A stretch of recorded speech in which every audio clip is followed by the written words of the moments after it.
sans reconduire les programmes comme ils le sont auparavant, ça nous amènerait un déficit de 5,7 milliards de dollars, alors que Nicolas Marceau, lui, dans ses prévisions budgétaires, a plutôt parlé de 1,75 milliards. On est très loin.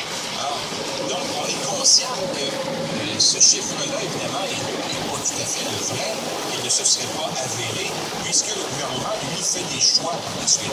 C'est-à-dire que le gouvernement va dire qu'on va faire des priorisations, des décisions qui sont souvent politiques en disant ce programme-là, on va le prendre, ce programme-là, on va le laisser de côté, etc. Donc, le chiffre réel n'aurait pas été 5,7 milliards. Le problème, c'est que le vérificateur général dit qu'il n'y a aucune idée. Il ne peut pas procéder autrement pour évaluer l'ampleur, en fait, de ce déficit-là, puisque le gouvernement précédent n'avait pas fait ces choix-là.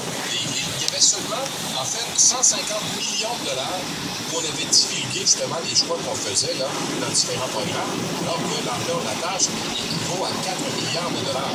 Si vous me suivez, là, ça veut dire que si on avait des décisions importantes à prendre, le gouvernement n'a pas fait les choix politiques, donc devant l'inconnu, le vérificateur général n'a pas d'autre choix que de dire voici